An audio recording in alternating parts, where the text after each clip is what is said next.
Artinya, antara dia bilang harus di-manage secara bijak dan kontrasiklikal dalam pengertian gini. Kalau ekonominya kekencengan ya nggak usah kebanyakan utangnya. Tapi kalau ekonomi butuh stimulus ya kita kasih stimulus dari ekonomi. Dan mungkin dalam hal itu akan harus menambah utang. Jadi itu utamanya. Jadi batas-batas utang itu harusnya nggak rigid. Tapi tergantung pada kondisi ekonomi. Tapi kalau saya lihat ke depan, harusnya kita nggak akan terpaksa menambahkan utang lebih. Karena saya akan mendorong pertumbuhan ekonomi lebih cepat sehingga dengan kondisi dengan APBN yang sama, saya akan mendapatkan pertumbuhan ekonomi yang lebih cepat dan pendapatan pajak yang lebih tinggi. Jadi harusnya saya tidak akan ngutang terlalu besar.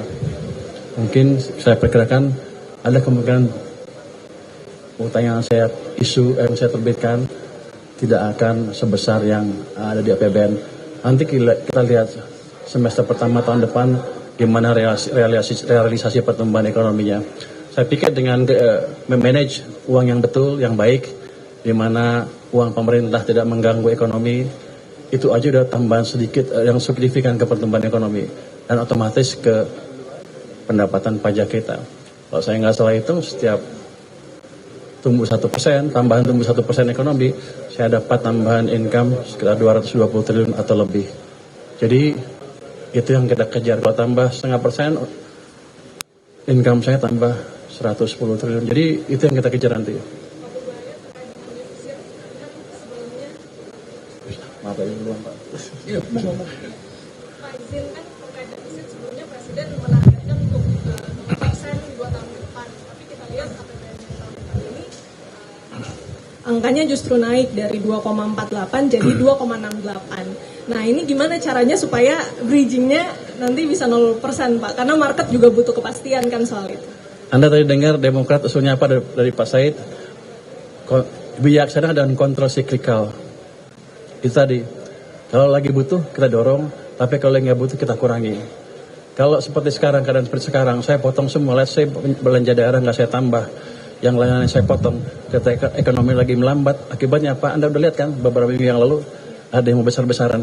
Anda mau itu. Jadi si pemerintah harus memikirkan itu juga. SNP dan lain-lain. Kita butuh stabilitas makroekonomi dan sosial politik untuk membiayai pertumbuhan yang lebih cepat, untuk memberi ruang bagi ekonomi untuk tumbuh lebih cepat. Kita lebih sedikit sekarang nggak apa-apa, toh masih di bawah 3%, kita jaga di bawah 3% kan. Jadi masih amat prudent. Kalau Anda lihat ya, Anda pernah belajar ekonomi nggak? 3% dan 60% itu berasal dari Maastricht Treaty, ikutan dari Eropa ya.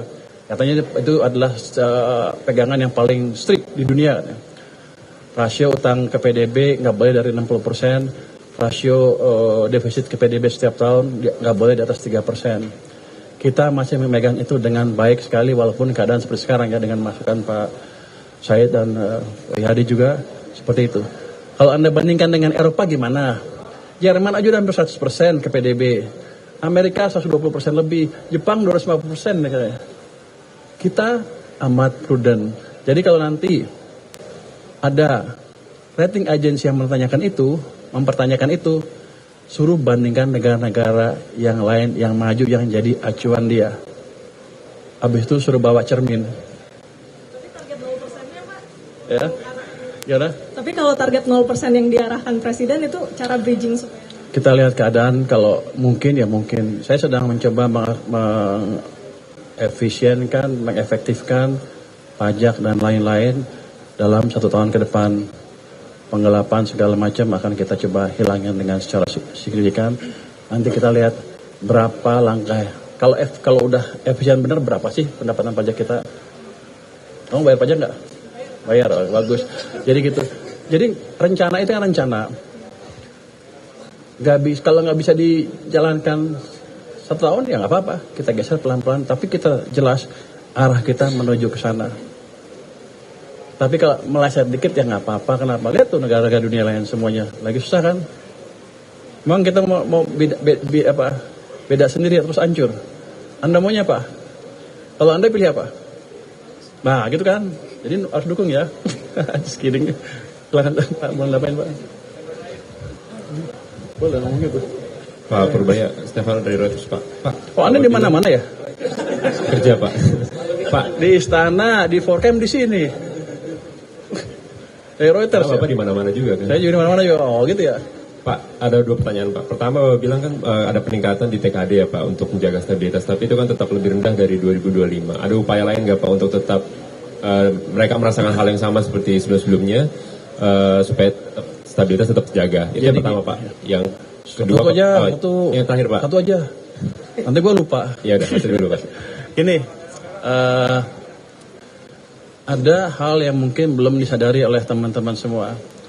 TKD turun, tapi belanja ke daerahnya nggak turun, naik. Jadi dialihkan ke program pemerintah pusat yang dibelanjakan di daerah. Tugas perbantuan, ya.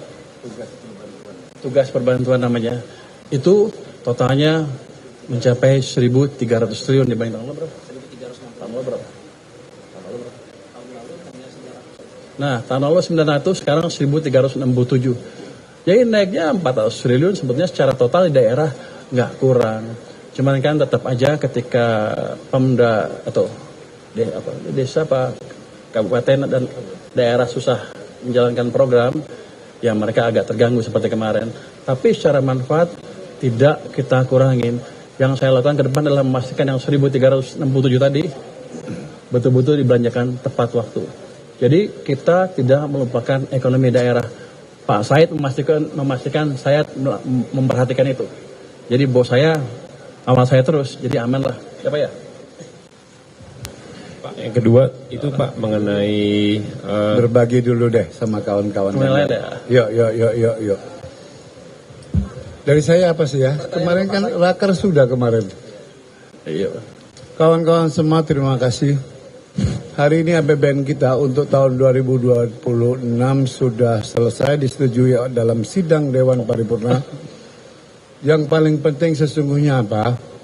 Ketika pemerintah dengan Badan Anggaran DPR bersepakat pertumbuhan di 5,4%, bagi kami itu adalah fondasi penting untuk terus mengawal visi, mimpi, dan termasuk yang disampaikan oleh Menteri Keuangan kita, ke depannya bisa 6-7